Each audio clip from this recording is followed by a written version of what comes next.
आज हम spider head movie के बारे में एक्सप्लेन करने वाले हैं। अगर अच्छा लगा प्लीज सब्सक्राइब माय चैनल। तो फिल्म की शुरुआत में हम रे नाम के एक वॉलंटियर से मिलते हैं जिस पे स्पाइडर हेड क्लिनिकल ट्रायल चल रहा है और ये ट्रायल्स को कंडक्ट कर रहे हैं स्टीव और मार्क नाम के दो साइंटिस्ट। और शुरुआत में रे को कुछ जोक सुनाया जाता है जिसे सुनकर रे हंसता है और फिर उसके बाद उसे बताया जाता है रवांडा में नरसंहार के बारे में जिसमें 8 लाख से ज्यादा लोगों को मार दिया गया था और रे को 4 बार उम्र कैद की सजा मिली थी। और शॉकिंग बात यह है कि वो जोक सुनकर भी हंस रहा था और नरसंहार की बात सुनकर भी वो हंस ही रहा था। और स्टीव ये देखकर मुस्कुराता है क्योंकि उसका ट्रायल सक्सेसफुल रहा। अब अगले दिन हम फिर से उसी साइंटिस्ट स्टीव एबनेस्टी को देखते हैं जो स्पाइडर हेड रिसर्च सेंटर पहुंचता है जहां बहुत सारे वॉलंटियर्स होते हैं जिन पर स्टीव अपने दवाई को टेस्ट करने वाला है। और स्टीव एक वॉलंटियर जेफ के ऊपर एक दवाई टेस्ट करता है। उस दवाई का नाम है N40 और जेफ को ब्लाइंड फोल्ड करके कहीं ले जाया जाता है और हर वॉलंटियर के शरीर पे एक डिवाइस जिसे मूवी पैक कहते हैं लगाया जाता है जिसके मदद से वॉलंटियर के शरीर में दवाई को इंजेक्ट कर दिया जाता है। अब उसी डिवाइस से दवाई को इंजेक्ट करने के बाद जब जेफ अपना ब्लाइंड फोल्ड हटाता है तो उसे सब कुछ कलरफुल जैसा दिखता है और जेफ एक लड़की लिजी के बारे में सोचता है जिसे जेफ पसंद करता है और दोनों इसी दवाई के बारे में बात कर रहे होते हैं। स्टीव जेफ से पूछता है कि तुम्हें कैसा लग रहा है। जेफ कहता है यहाँ सब कुछ बहुत खूबसूरत है। जेफ को वापस रिसर्च सेंटर लाया जाता है और जेफ अपने रूम में अकेला बैठा होता है और एक फ्लैशबैक को देखता है जिसमें जेफ अपनी गर्लफ्रेंड के साथ एक पार्टी एंजॉय कर रहा था और उस पार्टी से जब वो निकलता है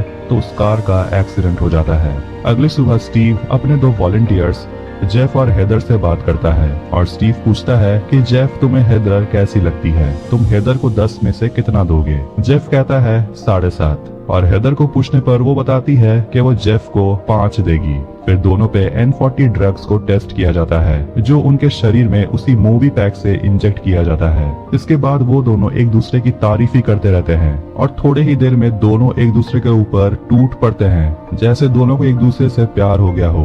और ये दवाई N40 प्यार का ही दवाई है। पर स्टीव कहता है अब देखना है कि दवाई का असर खत्म होने पर ये दोनों एक दूसरे के साथ कैसा बर्ताव करते हैं। और वो मार्क को कहता है कि उन्हें हेदर और जेफ पे नजर रखना होगा।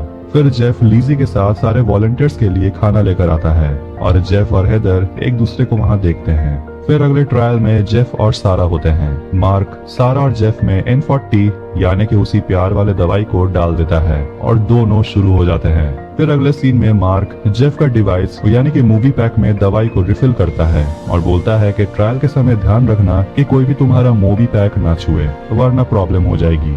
और जेफ मार्क को बोलता है कि उसे किचन में अब लीजी के साथ काम नहीं करना, उसे किचन से हटवाने को बोलता है। फिर अगले ट्रायल में सारा और हेदर होती हैं और स्टीव के साथ जेफ भी बैठा होता है और एक रूम में और एक वॉलंटियर डेव होता है जिस पर भी एक दवाई को टेस्ट किया जा रहा है। वो खाना खा रहा है और खाना खाने के साथ साथ वो उल्टी भी कर रहा है पर उसका भूख खत्म ही नहीं हो रहा। पता नहीं यहाँ कैसा एक्सपेरिमेंट चल रहा है।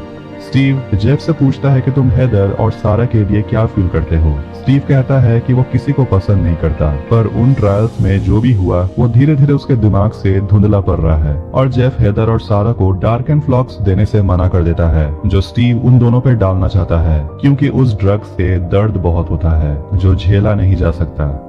स्टीव बताता है कि वो जेफ से N40 यानी कि लव एक्टिन यानी कि वही प्यार वाले दवाई के बारे में बहुत कुछ जानना चाहता है और बताता है कि जितना डोज तुम्हें और हेदर को दिया गया था उसका डबल डोज दिया गया था तुम्हें और सारा को। पर फिर भी जेफ का दोनों औरत के लिए एहसास एक जैसा है। अब ट्रायल को खत्म कर दिया जाता है और हेदर और सारा दोनों को वो भयानक दर्द वाला दवाई नहीं दिया जाता। और स्टीव जेफ से पूछता है कि अगर तुम्हें हमारे प्रोडक्ट्स को यूज करने का मौका मिलता इस एक्सपेरिमेंट से पहले तो तुम क्या करते। जेफ कहता है कि वो वक्त को पलट देता ताकि जेफ उस एक्सीडेंट में अपने दोस्त को बचा पाता। अब रिसर्च सेंटर में वापस आकर जेफ लीजी से मिलता है और दोनों कुछ बातें करते हैं। गार्ड्स जेफ को फ्री फ्राइडे के लिए बाहर लेकर जाते हैं जिसमें जेफ अपनी किसी खास को कॉल कर सकता है और जेफ एक पहाड़ के ऊपर जाता है जहां से वो एमा को कॉल करता है लेकिन कॉल सीधा वॉइस मेल में जाता है और जेफ एमा को लीजी के बारे में बताता है। रिसर्च सेंटर वापस पहुंचकर जेफ सेंटा बनकर लीजी को क्रिसमस गिफ्ट देता है पर उन्हें पता नहीं कि आज क्रिसमस है या नहीं क्योंकि वो सभी सिविलाइजेशन से दूर एक आइलैंड में एक रिसर्च सेंटर में रहते हैं। अगले ट्रायल में जेफ और एक हट्टा कट्टा आदमी रोगन होते हैं और जेफ कहता है वो ये नहीं करेगा, उससे ये होगा ही नहीं। पर स्टीव कहता है रिलैक्स, आज कोई रोमांस नहीं होगा। और कुछ देर बैठे रहने के बाद स्टीव उन दोनों को जाने को बोलता है। जेफ गुस्से में स्टीव के पास आता है जहां हेदर बैठी होती है और वो हेदर से पूछता है कि स्टीव ने तुमसे क्या कहा। उसने जरूर तुमसे यही कहा होगा कि डार्क एंड फ्लॉक्स किसे देना है। और हेदर कहती है स्टीव ने ऐसा ही कुछ कहा था। स्टीव हेदर को जाने को बोलता है और जेफ स्टीव पे गुस्सा है कि यहाँ हर कोई किसी के साथ सेक्स कर रहा है, ये कैसा ट्रायल है, यहाँ क्या एक्सपेरिमेंट हो रहा है। स्टीव कहता है कि रूल्स वो नहीं बनाता, रूल्स प्रोटोकॉल कमेटी बनाती है और उसे एक पेपर दिखाता है। जेफ कहता है जो तुम कर रहे हो ये गलत है, पर स्टीव कहता है कि तुम अगर यहाँ नहीं होते तो तुम जेल में होते और तुम्हें यहाँ किसी चीज की कमी है क्या, कोई रोक टोक नहीं है, तुम फैसिलिटी में कहीं भी घूम सकते हो, अपना मनपसंद खाने का चीज खा सकते हो, तुम्हें हर चीज की आजादी है। और कहता है उसे बदले में बस थोड़ी इज्जत चाहिए। स्टीव का असिस्टेंट मार्क का भी थोड़ा मूड ऑफ है क्योंकि वो भी इस अजीबोगरीब एक्सपेरिमेंट से थक चुका है और वो फैसिलिटी से बाहर चला जाता है इस वीकेंड बाहर एंजॉय करने के लिए। तो वहीं स्टीव खुद में N40 डालकर उस प्यार वाले ड्रग्स को एंजॉय करता है। जेफ लीजी से बात करता है स्टीव के साथ जो भी हुआ उसके बारे में और लीजी को पता है कि अब जेफ उसके साथ किचन में काम नहीं करना चाहता है और पूछती है क्या तुम मेरे साथ रहना नहीं चाहते, क्या एमा इसकी रीजन है। पर जेफ कहता है ऐसा कुछ नहीं है, वैसे भी एमा मूव ऑन कर चुकी है, बस उसे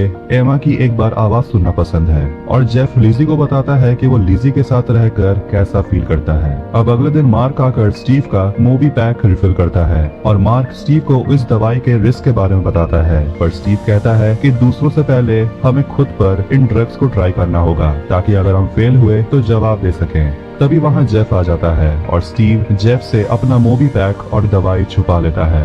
फिर ट्रायल के लिए हेदर आती है और स्टीव कहता है डार्क एंड फ्लॉक्स हेदर को दिया जाएगा और ये प्रोटोकॉल कमेटी ने बोला है तो उन्हें ये करना होगा। और हेदर को डार्क एंड फ्लॉक्स देकर जेफ के फीलिंग को देखा जाएगा कि वो कैसे रिएक्ट करता है, उसमें हेदर के लिए फीलिंग्स है या नहीं। पर अंदर ही अंदर जेफ वो दर्द वाला दवाई हेदर को नहीं देना चाहता, इसीलिए वो स्टीव को बोलता है कि जाकर बॉस से बात करो। अब कॉफी लेने के बहाने वो बाहर जाता है और स्टीव लीजी से मिलता है और स्टीव लीजी के खाना बनाने के टैलेंट की तारीफ करता है और स्टीव से पता चलता है कि लीजी को जेल हुआ था और ये बात लीजी सबसे छुपा कर रखना चाहती है। अब स्टीव वापस आता है पर उसने फोन तो किया ही नहीं और वो जेफ को बोलता है कि उसने बॉस से बात किया पर वो नहीं माने और वही करना होगा जो उन्हें कहा गया है। इसलिए जेफ की परमिशन लेकर हेदर में डार्क एंड फ्लॉक्स इंजेक्ट कर देता है, जिसके बाद हेदर की हालत खराब होने लगती है और ये देखकर जेफ को ठीक नहीं लगता। पर अचानक से डोज ओवरफ्लो होने लगता है और मार्क देखता है कि वो डोज को कंट्रोल ही नहीं कर पा रहा, डिवाइस बंद ही नहीं हो रहा और मार्क को स्टीव अंदर भेजता है हेदर के पास और हेदर अंदर बहुत वायलेंट हो जाती है और वो खुद को मार देती है, जिसे देखकर स्टीव और मार्क हिल जाते हैं। अब स्टीव बाहर जाता है और हड़बड़ी में स्टीव के पॉकेट से चाबी गिर जाता है। स्टीव अंदर जाता है और जेफ वो चाबी उठाकर स्टीव के ड्रॉयर को खोल लेता है और एक लेटर हेड में नाम दिखता है एब्नेस्टी फार्मास्यूटिकल, जो कि स्टीव का सरनेम है, मतलब ये कंपनी स्टीव का ही है, कोई बॉस नहीं है। और उसे एक बिंगो कार्ड मिलता है जिसमें बिंगो लिखा है और उसके नीचे बहुत सारे नंबर्स हैं और स्टीव ने दवाई का नाम भी इसी पर रखा है। स्टीव अपने जगह पर आता है और जेफ जल्दी से ड्रॉयर को लॉक करके चाबी नीचे ही फेंक देता है। स्टीव चाबी को उठा लेता है और वो जेफ को बोलता है इसमें तुम्हारी गलती नहीं है।